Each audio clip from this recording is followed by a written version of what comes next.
El calendario señala que estamos en el año 2025. 365 días han pasado desde la primera semana de enero del año 2024. Pero ¿no le parece que fue ayer? ¿No le parece que fue ayer cuando estábamos en confinamiento debido a la pandemia del coronavirus? Que se decretó una cuarentena a nivel mundial y teníamos que estar en nuestras casas. Sí, han transcurrido 4 años. ¿Y qué si nos vamos más allá, al año 2014? Toda una década, ¿no? O el año 2015 sería en este caso toda una década. Pero han pasado así de rápido. Casi en un abrir y cerrar de ojos, 10 años se han ido. Y si nos vamos más allá, 20, 30, 40, dependiendo la edad que tengamos, ¿cómo ha transcurrido el tiempo de rápido? Y así es. El tiempo es tan efímero, el tiempo pasa tan deprisa, que no nos deja darnos cuenta cómo se está yendo. Es cuando vemos las fotografías de ese entonces con el presente que podemos ver los estragos de ese tiempo en algunos rasgos de nuestra cara y de nuestro cuerpo. Teniendo eso en mente, debemos de considerar las palabras de Jesús en Mateo 6, en Mateo capítulo 6, versículo 33. Busquen pues primero el reino de Dios y su justicia, y todas estas cosas les serán añadidas. Lo primero es lo primero. Y muchas veces estamos cambiando lo urgente por lo importante. ¿Y qué es lo importante en la vida? Sobre todo en la vida del creyente. Lo importante es buscar el reino de Dios y su justicia.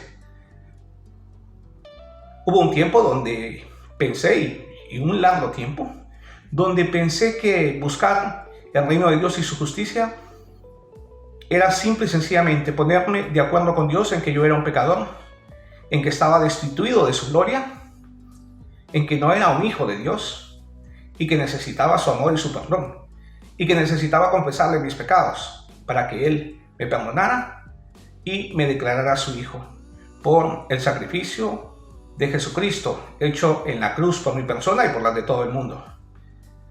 Y así estuve pensando durante mucho tiempo, hasta que reconsideré estas palabras y me di cuenta que estaban en presente continuo.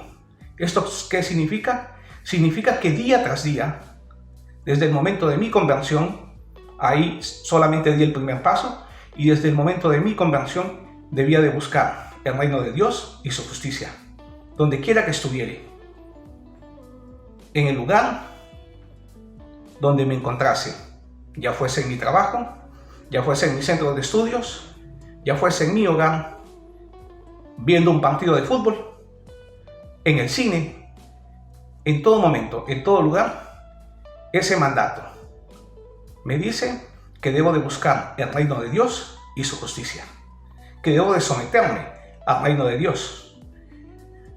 Los que somos ciudadanos de un país o que habitamos en otro país, como es mi caso, estamos regidos por las normas, los deberes y estamos protegidos por los derechos que confiere ese estado, esa ciudad o ese país. A esto se le llama la Carta Magna o la Constitución. La palabra de Dios también es como una Carta Magna, es como la Constitución del creyente y de todo el ser humano, quiera que reconozca o no a Dios. Y en ella se contemplan nuestros derechos, pero también nuestros deberes. Y como creyente tenemos el deber de buscar el reino de Dios. En nuestra relación con nuestras esposas, sí, buscar ese reino de Dios. Preguntarnos si la manera como nos comportamos con nuestras esposas, el trato que les estamos dando, es el digno de un ciudadano del reino. Mi trato con los demás, mi trato con los vecinos, me estoy comportando como un ciudadano del reino. Mi trato con mis compañeros de trabajo es el que le amerita a un ciudadano del reino. Y aquellas personas que no me conocen, que me ven por primera vez y que miran mis reacciones y mis acciones, dirán inmediatamente cuando ven mi comportamiento, cuando escuchan mis palabras, porque de ellas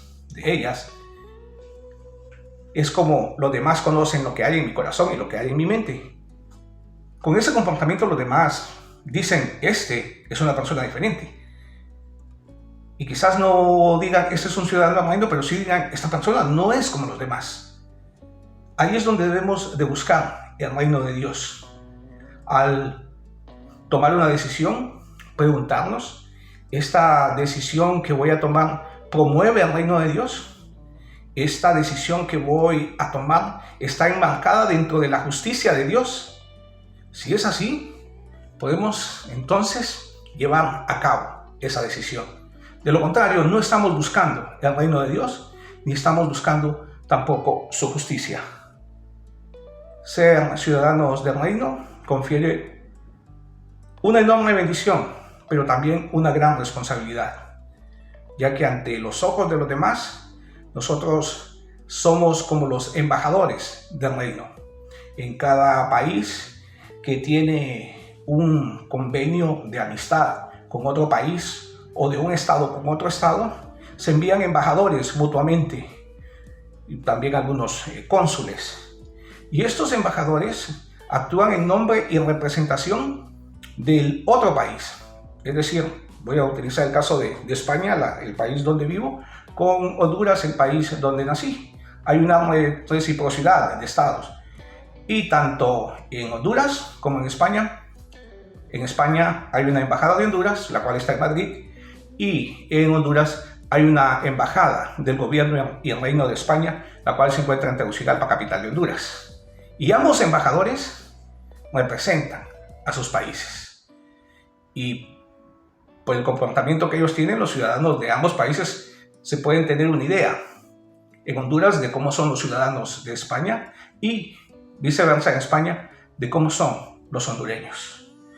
¿Qué pasaría si un embajador de esos países comienza a hacer actos delictivos, comienza a hacer cosas que prohíbe el Estado de ese país en el cual se encuentran como embajadores?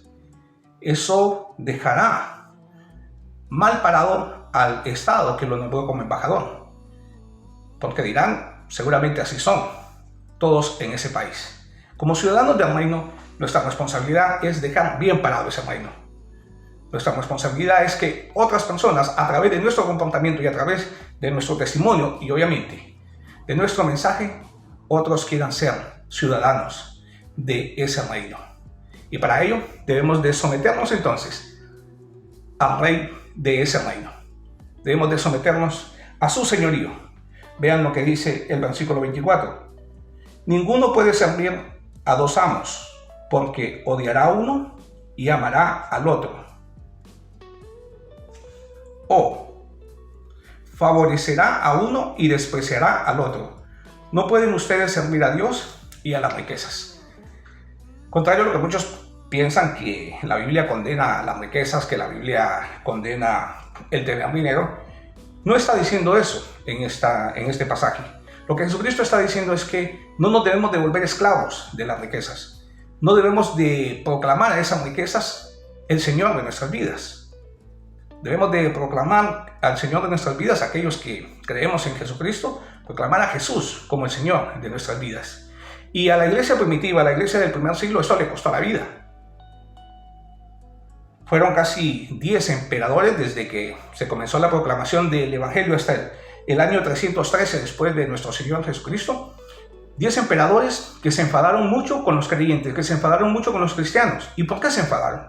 Simple y sencillamente porque los cristianos de esa época estaban poniendo por encima del César, poniendo por encima del emperador romano, dándole la prioridad a Jesús y no a César.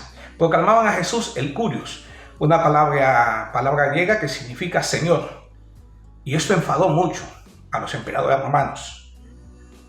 Y comenzaron a acusar a lo que ellos llamaban una secta, la secta cristiana. Comenzaron a declararlos enemigos de Roma, ciudadanos sediciosos, que querían, vamos a decirlo de esta manera, darle un golpe de Estado, aunque a aquel tiempo no eran Estado.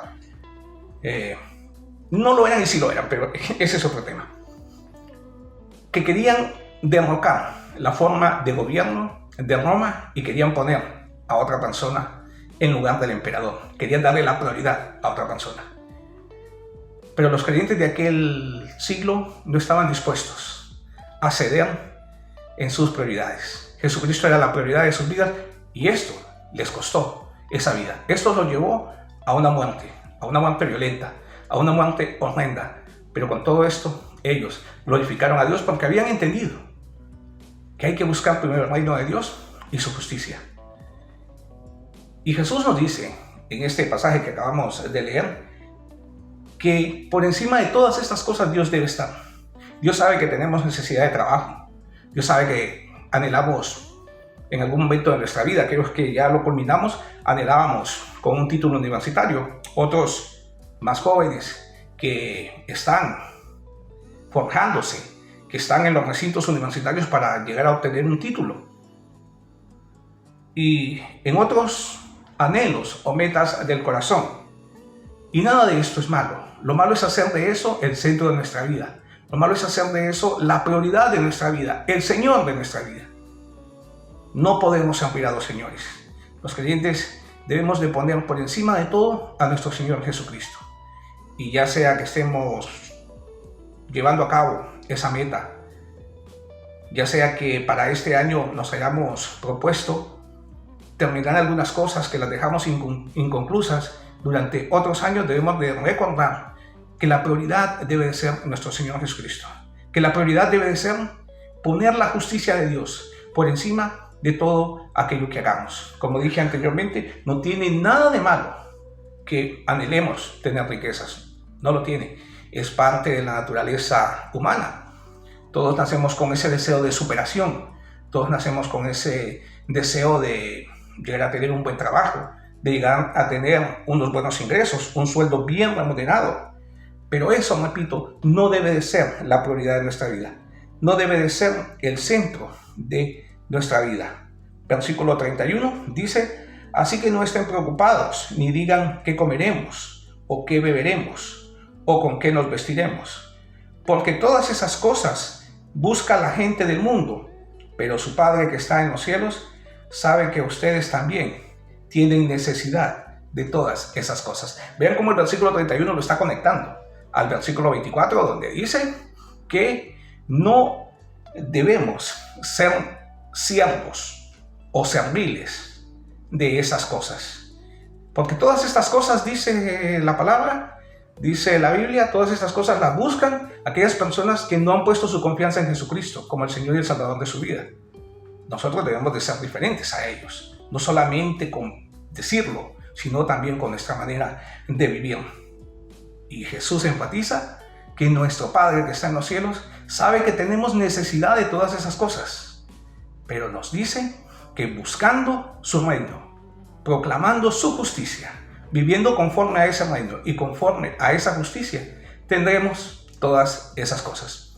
Así que en este año 2025, que recién comienza, busquemos el reino de Dios y su justicia, que Él sea la prioridad de nuestra vida. No dejemos lo urgente por lo importante. Que Dios les bendiga. Por favor, comparta este video con sus familiares, con sus amigos. Suscríbase al canal si aún no se ha suscrito. Dele un like. Si tiene alguna palabra de ánimo en los comentarios puede también escribirnos, y si tiene algún motivo de oración, alguna petición, lo puede escribir o nos puede dejar también en los comentarios su correo para que nosotros le contactemos y ahí usted nos pueda en privado decir si hay algún motivo de oración en su vida, y un grupo de hermanos y hermanas de la Iglesia Evangélica Bautista del Turó de la Peira estaremos orando por ustedes. Que Dios les bendiga. Hasta la próxima.